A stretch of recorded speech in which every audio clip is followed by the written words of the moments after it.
চলছে এখন আষাঢ় মাস, আর চারিদিকে ঝমঝম করে যখন তখন বৃষ্টি, সেটা কিন্তু বলা নেই কওয়া নেই। তো এরকমই একটা রাত, আজকের রাত। হঠাৎ করেই বৃষ্টি, হঠাৎ করে বলতে কি সকাল থেকেই বৃষ্টিটা শুরু।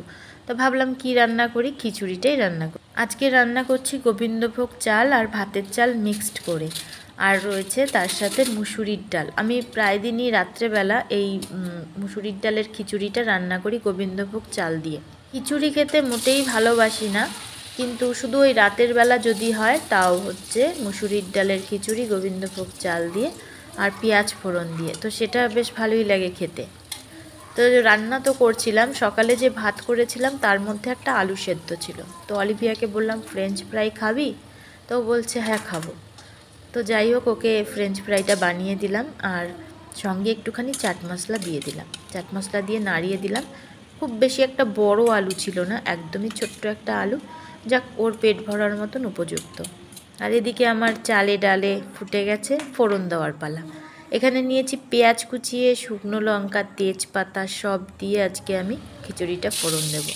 সর্ষের তেলে দিয়ে দিলাম শুকনো লঙ্কা, তারপর সমস্ত ফোড়ন, তারপর দিয়ে দেবো পেঁয়াজ। পেঁয়াজটাকে বেশ লাল লাল করে ভেজে নেব। এই মুহূর্তে রান্নাঘরে যা সুন্দর গন্ধ বেরোচ্ছে সে বলার মতন না।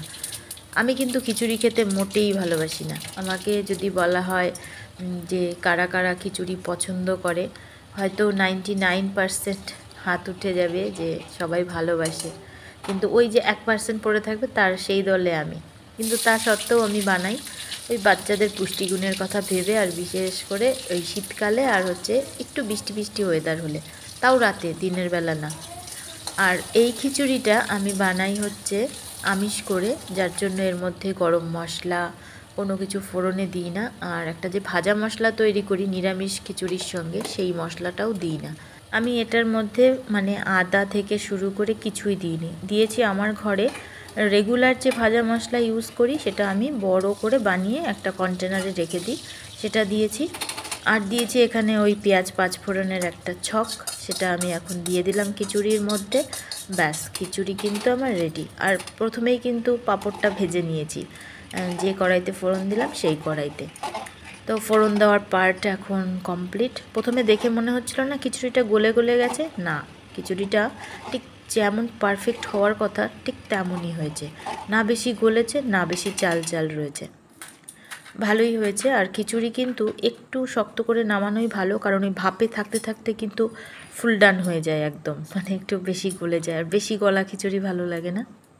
আর এদিকে পেঁয়াজ কুচিয়ে নিয়েছি, লঙ্কা কুচিয়ে নিয়েছি। এখানে মোট 6টা ডিম রয়েছে, আর কেউই আলাদা করে করে করে আর ভালো লাগছে না, একবারে নিয়ে নিয়েছি। দুখানা বড় বড় করে অমলেট বানিয়ে ফেলবো। আমার বাড়িতে আমি আর আমার কর্তাই খাই অমলেট ভালো, মানে ডিমটা। আমার মেয়েরা অতটা ভালো খায় না।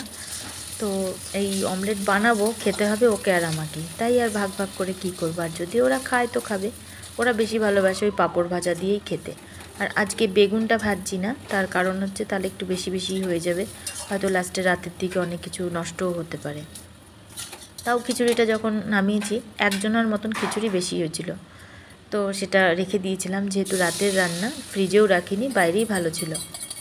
আর এদিকে একটা অমলেট হয়ে গেছে, এবার আরেকটা অমলেট করব। আর সবাই চলে এসেছে খাওয়ার জন্য। কড়াইয়ের হ্যান্ডেলটা ধরে ভাবলাম একটু ঘুরিয়ে দেবো, কিন্তু সাংঘাতিক গরম হয়ে গেছে, আর পারলাম না। আর এখন গরমও লাগছে, কিন্তু একটা ভ্যাপসা গরম। রান্নাঘরে যতই মানে জানলা খোলা থাকুক, বাইরে ঝিমঝিম করে বৃষ্টি হচ্ছে, কিন্তু রান্নাঘরটা ভালোই গরম হয়ে গেছে। দুটো অমলেট তো আমার কমপ্লিট, এদিকে পাঁপড় ভাজা কমপ্লিট। ব্যাস, আজকে রাতের মেনু এইটাই। এবার আমি প্রত্যেককে বেড়ে দেবো। অমলেট দুটো কিন্তু বেশ মোটা মোটা হয়েছে, একটা অমলেট খেয়েই কিন্তু রাত কমপ্লিট হয়ে যেতে পারে, তাই না? তো এই হচ্ছে আমার অমলেট। আর খিচুড়িটাও বেড়ে দিয়েছি, কারণ বেড়ে আবার 5 মিনিট ঠান্ডা করতে হবে, যা গরম। ওপরে দিয়ে দিয়েছি 1 চামচ ঘি ছাড়া কি আর খিচুড়ি জমে, সে আমিষ হোক আর নিরামিষই হোক। আজকের মতন ভিডিওটা এখানেই কমপ্লিট করছি, টাটা।